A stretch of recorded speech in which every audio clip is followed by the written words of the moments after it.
हाय दोस्तों, मैं आशीष चौहान आपके अपने YouTube channel target with Ashish Chauhan में आपका स्वागत करता हूं। दोस्तों, जैसे कि आपको पता है, हम लोग भारत के बारे में कल पढ़ रहे थे। दोस्तों, आज हम भारत के बारे में जानते हैं कि भारत को भारत क्यों कहा जाता है। ठीक है। जैसे दोस्तों आपको पता है, भारत को भारत देश ही नहीं बल्कि इंडिया, हिंदुस्तान के नाम से भी जाना जाता है। अब दोस्तों, क्यों जाना जाता है इसके बारे में थोड़ा चर्चा हम लोग कर लेते हैं।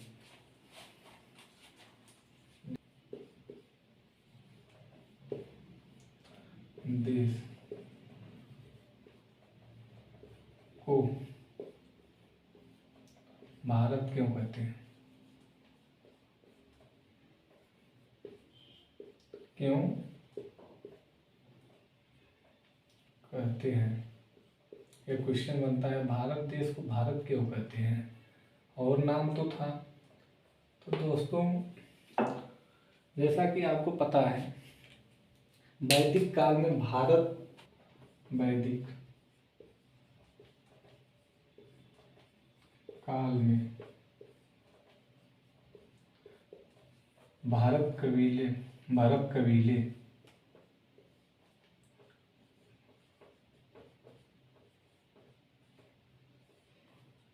के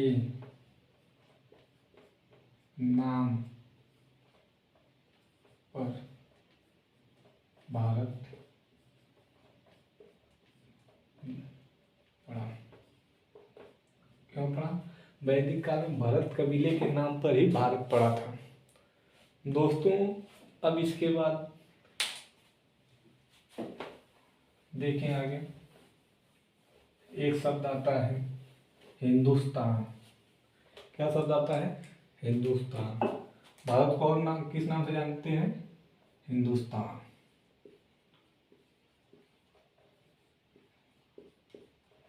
हिंदुस्तान क्यों पड़ा? हिंदुस्तान क्यों पड़ा दोस्तों? जैसे कि आपको पता है, यूनानियों ने भारत के पश्चिम, क्या है, यूनानियों ने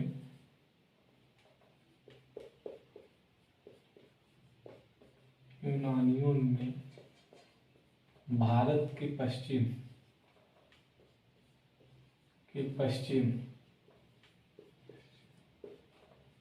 स्थित सिंधु नदी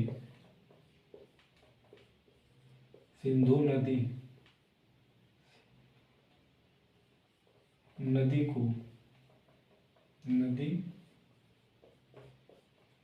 को हिंदू नदी कहा। क्या कहा? हिंदू नदी कहा।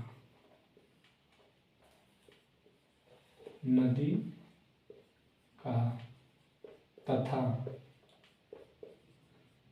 उसके पूरब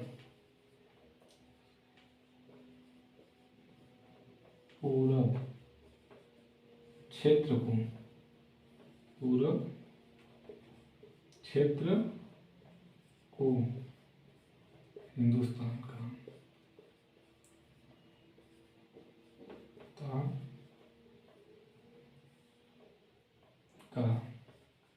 क्या कहा? हिंदुस्तान का।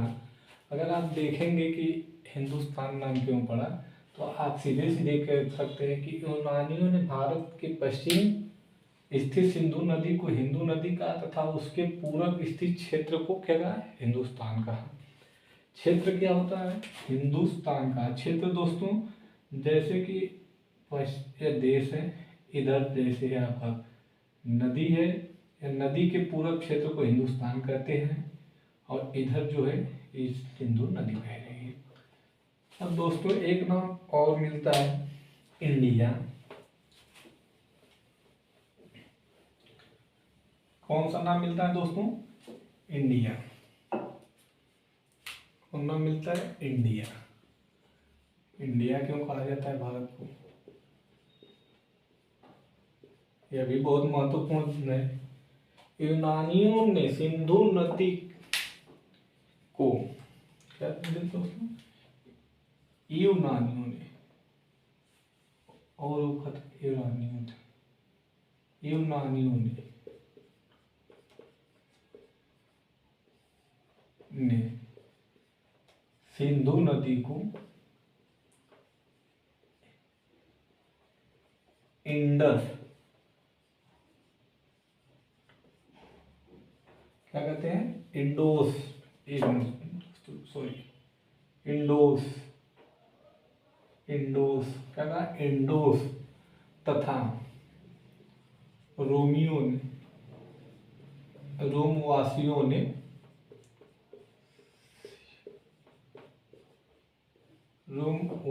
ने इंडस, क्या कहते हैं, इंडस कहा तथा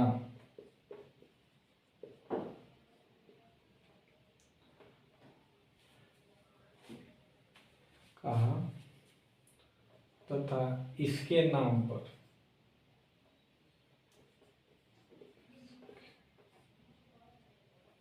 पर हमारे देश को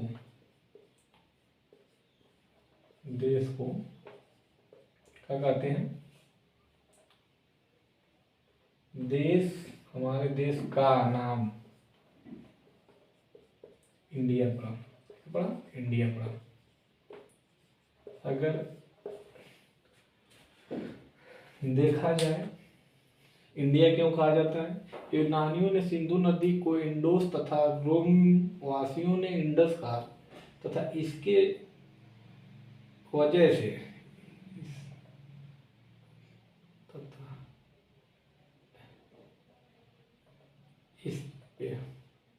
इस पर हमारे देश का नाम, इस पर हमारे देश का, सॉरी दोस्तों, इस पर हमारे देश का नाम इंडिया पड़ा। अब चार्ट में हम लोग देख लेते हैं, थोड़ा चार्ट के माध्यम से दोस्तों, थोड़ा चार्ट के माध्यम से हम लोग देखते हैं, इसके माध्यम से, चार्ट के माध्यम से। ये आपका क्या है, भारत है, क्या है दोस्तों, भारत है। अब इसको कहते हैं,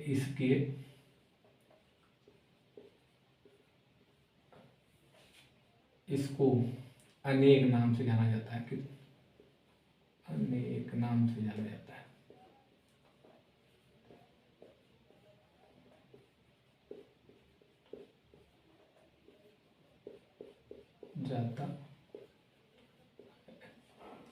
तो अनेक नाम से जाना जाता है दोस्तों। देखते हैं कितने नाम से जाना जाता है। देखिए, एक हो गया, दो हो गया, ये तीन हो गया। पहले इसे भारत के नाम से ही जाना जाता है, फर्स्ट में किसके नाम से, भारत के।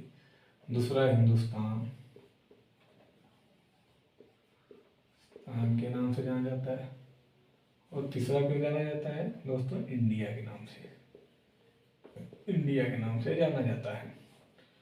भारत क्यों पड़ा, भारत नाम क्यों पड़ा था, सीधे सीधे कहिए कि भरत कबीले के, भरत कबीले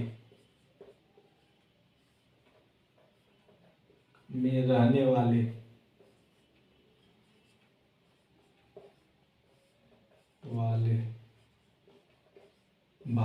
भारत के नाम पर, भारत के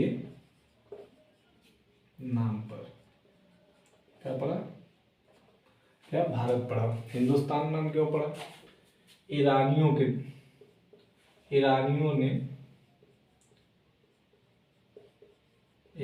ने भारत के पश्चिम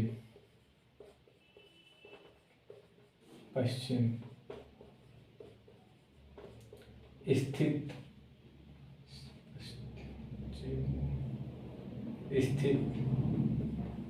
सिंधु नदी को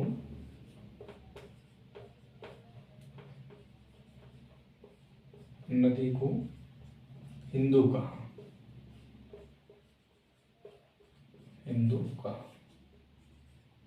क्या कहा, हिंदू कहा, इसलिए हिंदुस्तान पड़ा। और कहा जाता है इंडिया के यूनानियों के द्वारा, यूनानियों ने, देख लीजिए, तो यूनानियों ने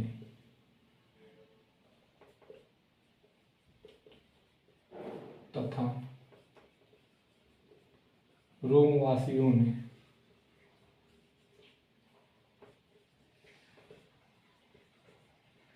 यूनानियों तथा रोमवासियों ने इंडोस और इंडस इंडस कहा, जिसके आधार पर क्या होता है, इंडिया नाम पड़ता है। जैसे आपसे कोई पूछे कि भारत को कितने नामों से जाना जाता है, आप कहेंगे अनेक नामों से, लेकिन आपको ये 3 इंपॉर्टेंट नाम याद करना रहेगा, भारत, हिंदुस्तान, इंडिया। भारत क्यों कहा जाता है, भरत कबीले में स्थित भरत कबीले में रहने वाले भरत के नाम पे भारत पड़ा। यूनानियों ने भारत के पश्चिम स्थित सिंधु नदी को हिंदू कहा, इसलिए उसका नाम हिंदुस्तान पड़ा। यूनानियों तथा रोमन वासियों ने इंडोस तथा इंडस कहा था, किसे, इंडिया को।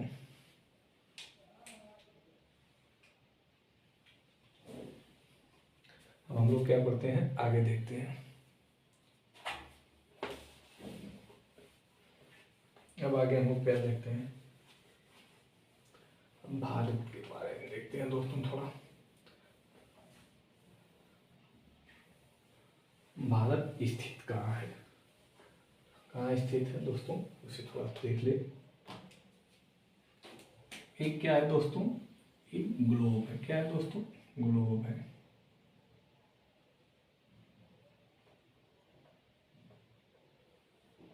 इसे हम लोग क्या मानते हैं, ग्लोब मानते हैं दोस्तों। जैसे कि एक रेखा जाती है बीचों बीच, इसे क्या कहते हैं, विषुवत रेखा।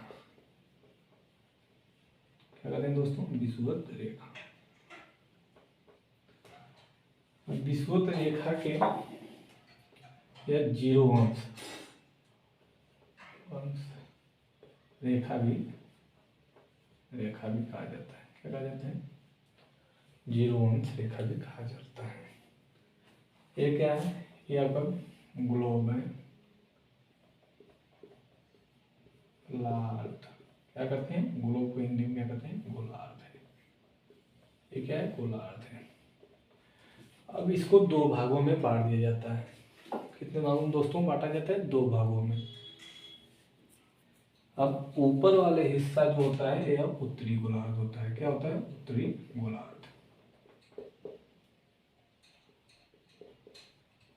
नीचे वाला हिस्सा दक्षिणी गोलार्ध होता है। बस इतना ध्यान में रहे,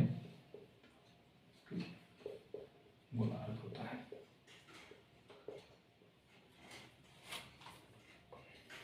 आपको जैसे पता है कि भारत कहाँ स्थित है, यहाँ पे स्थित है। कहाँ स्थित है, यह क्या है, भारत। क्या है दोस्तों, भारत। तो हम लोग क्या जानेंगे, भारत कहाँ स्थित है, उत्तरी गोलार्ध में वो, और विषुवत रेखा के ऊपर। कहाँ स्थित है, विषुवत रेखा के ऊपर। तो आपका एक क्वेश्चन बनता है दोस्तों कि भारत स्थित है, भारत कहाँ स्थित है। अगर ऑप्शन में देगा उत्तरी गोलार्ध, दक्षिणी गोलार्ध, गोलार्ध, इनमें से कोई नहीं, तो आप क्या मानेंगे दोस्तों, उत्तरी गोलार्ध। अब देख लेते हैं हम लोग इसे। उत्तरी गोलार्ध में विषुवत रेखा के ऊपर स्थित है। कहाँ स्थित है भारत, ये भारत है ना, तो कहा जाते हैं उत्तरी गोलार्ध में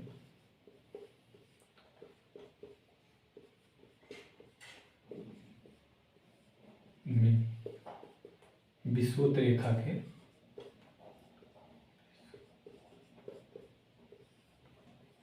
के ऊपर स्थित है। उत्तर में स्थित है। ऊपर बोले या उत्तर में स्थित है। कौन स्थित है दोस्तों, भारत। भारत कहाँ स्थित है, यहाँ पे स्थित है। गोलार्ध के उत्तरी गोलार्ध में विषुवत रेखा है आपकी, कौन सी रेखा है, विषुवत रेखा। इससे उसका है उत्तर में क्या है, भारत स्थित है। अब आगे हम लोग देखते हैं। यहाँ तक सब देख लिए हम लोग दोस्तों। अब हम इसको मिटा रहे हैं। अब भारत की स्थिति देखा जाए, भारत दोस्तों थोड़ा सा हम भारत को बनाना चाह रहे हैं, नक्शा में दर्शाना चाह रहे हैं, देख लेते हैं।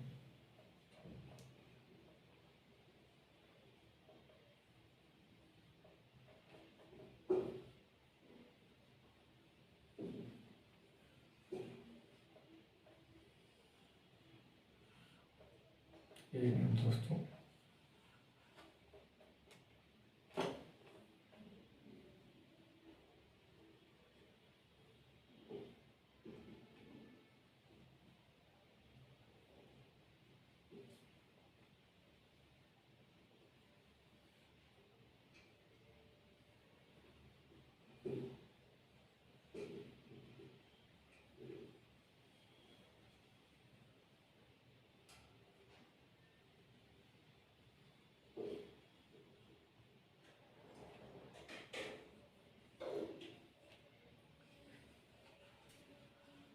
क्या है दोस्तों, आपका भारत है।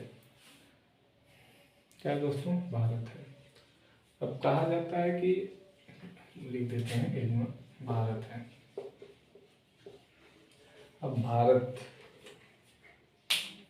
में टोटल कितने 28 राज्य हैं। भारत में टोटल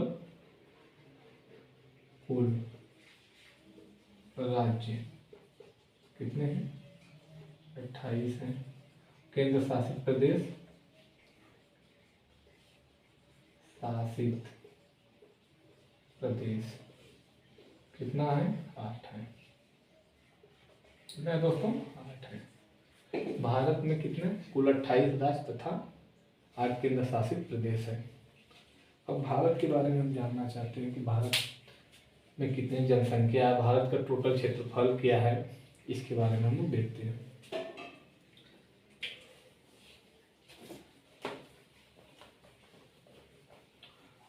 ये तो हम लोग देख लिए, यहीं देखते हैं क्षेत्रफल।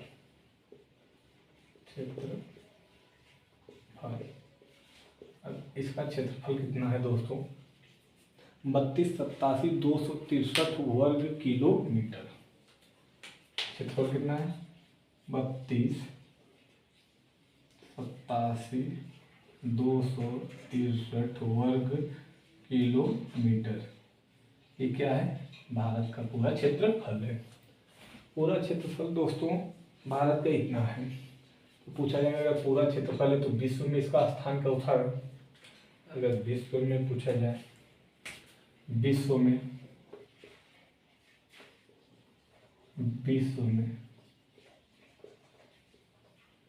यह 7वें स्थान पे आता है। कितने, 7वें स्थान पे। कौन, भारत। अगर पूछा जाए अगर 7वें स्थान पे आ रहा है तो कितना परसेंट भूमि है भारत के पास, तो 2.43% पूरा विश्व की भूमि भारत के पास है। कितना है, 2.43% है। पूछा जा सकता है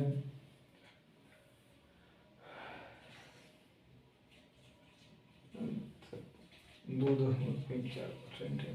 फिर आगे देखिए पूछता क्या है, जनसंख्या के स्थान पे कितना है, भारत की जनसंख्या, भारत की जनसंख्या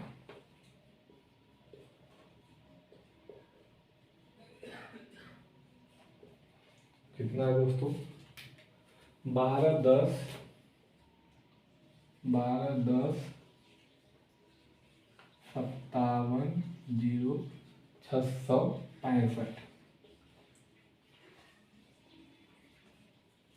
कितना है, 12,57,765। कितना भारत की कुल जनसंख्या है। तो पूछा जाएगा कि विश्व में चौथा स्थान है, करेंगे पहला विश्व में स्थान, विश्व में स्थान जनसंख्या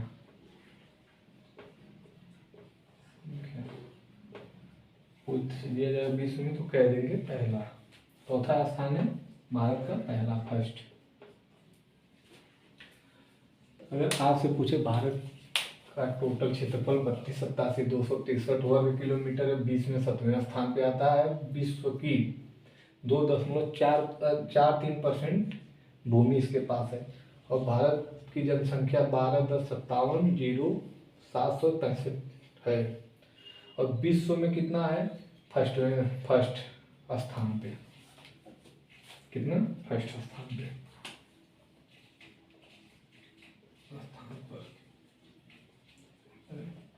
अब दोस्तों देखते हैं कि आगे हम लोग देखते हैं। अब तो यहाँ तक हो गया होगा, मजे में से लग रहा है आप लोगों को। तो आगे देखते हैं।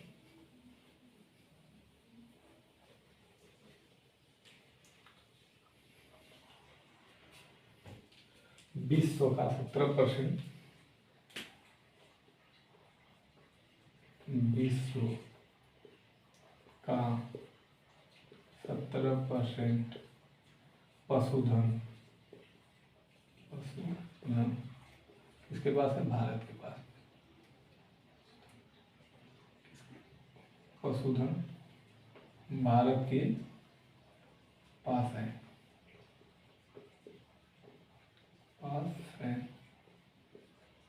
विश्व का 17% पशुधन भारत के पास है। तो फिर दोस्तों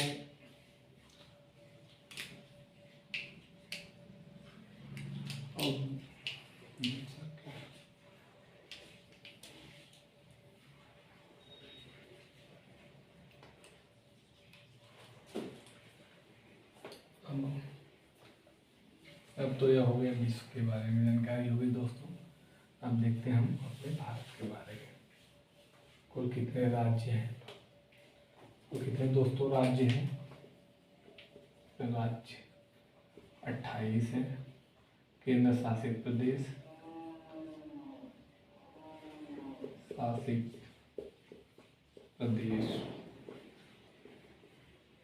कितना है? टोटल 8 है। 28 राज्य, 8 केंद्र शासित प्रदेश हैं। ठीक है। और इसका अगर देखा जाए, इधर देखिए, यहाँ से यहाँ तक ये क्या है? ये सब पानी आ जाता है दोस्तों। अगर इसकी भूमि सीमा को टोटल पूछी जाए, कितना है? 15,200 किलोमीटर। अगर समुद्री सीमा पूछी जाए, यहाँ से यहाँ तक की पूरी पूछी जाती है, कितना होती है? 75,16,6 किलोमीटर। ठीक है। ये भारत के बारे में हम दोस्तों, एक बार आप ध्यान से देख लें। अगर आपको ये नोट हो गया हो तो आगे हम बता रहे हैं कि स्थलीय क्या होता है और जलीय क्या होता है। स्थलीय सीमा, अगर भारत की पूछा जाए स्थलीय सीमा,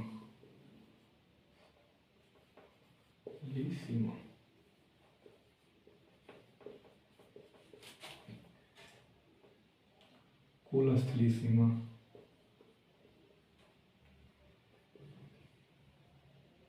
ये है 15,200 किलोमीटर। अगर जलीय सीमा पूछा जाए, कुल जलीय सीमा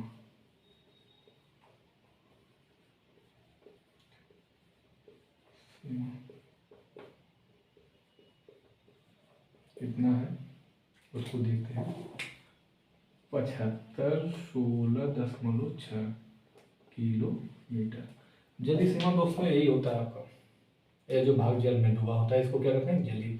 स्थलीय सीमा क्या होती है दोस्तों? यह है, देख रहे हैं, ये स्थलीय सीमा है। ठीक है। अब आगे देखते हैं हम लोग।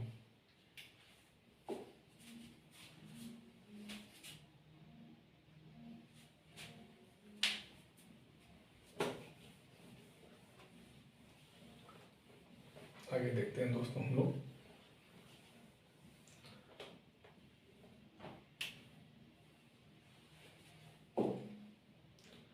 अभी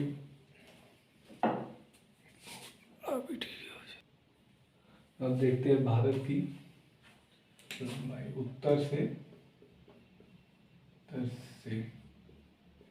दक्षिण और पूरब से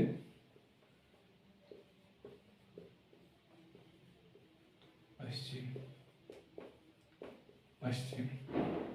ठीक है, उत्तर से दक्षिण, पूरब से पश्चिम, इसकी क्या लंबाई देखी जाती है। उत्तर से दक्षिण कितना है, 29-33 किलोमीटर। और यहाँ से दोस्तों देखा जाएगा तो 32-14 होता है, 32-14 किलोमीटर। जैसे कि आप देखते होंगे भारत का एक ये छोर है और एक छोर है, एक यहाँ से ऐसे जाता है। यह जो है अरुणाचल प्रदेश वाला क्षेत्र है, कौन सा है दोस्तों, अरुणाचल प्रदेश वाला क्षेत्र। ये क्या है, गुजरात वाला क्षेत्र है दोस्तों, रात वाला क्षेत्र है। ये क्या है, लद्दाख वाला क्षेत्र है, लद्दाख। और क्या है, इंदिरा पॉइंट। अरे ये क्या है दोस्तों,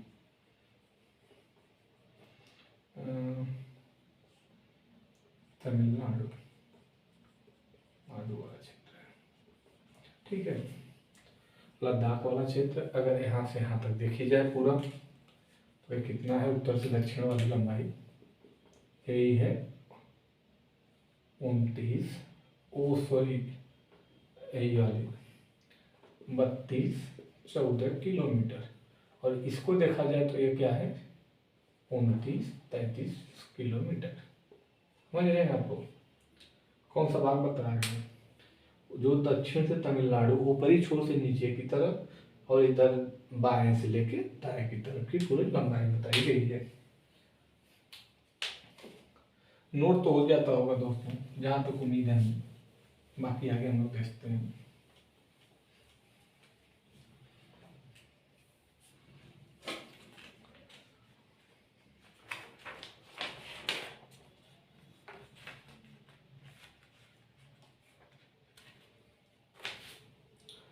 भारत उत्तरी गोलार्ध में स्थित है, इसकी मुख्य भूमि भारत।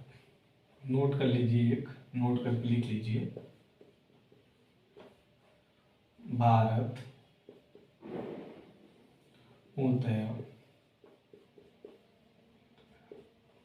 उत्तरी गोलार्ध में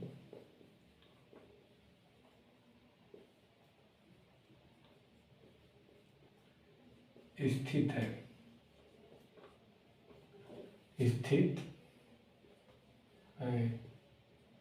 इसकी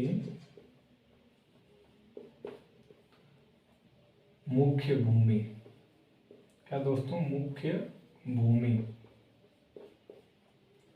8°4' और 8°4' और 36°6' उत्तरी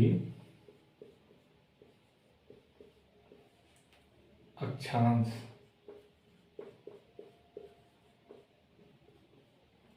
तथा 68°7' और 97°25' पूर्वी देशांतर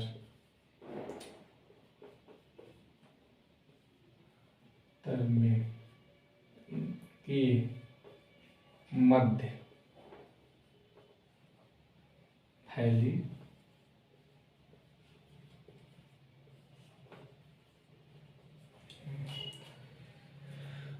भारत पूर्णतः उत्तरी गोलार्ध में स्थित इसकी मुख्य भूमि 8°4' तथा 36°6' उत्तरी अक्षांश तथा 68°7' तथा 25°25' पूर्व देशांतर रेखा के मध्य फैली है। वही जो दोस्तों मैं बताया हूँ, उसी के बारे में बात हो रही है। अब हम लोग आगे का सब कल देखेंगे। बहुत बहुत धन्यवाद दोस्तों, हमारे यूट्यूब पे बने रहने के लिए। आप सभी का मैं बहुत बड़ा आभारी हूँ। नमस्ते दोस्तों।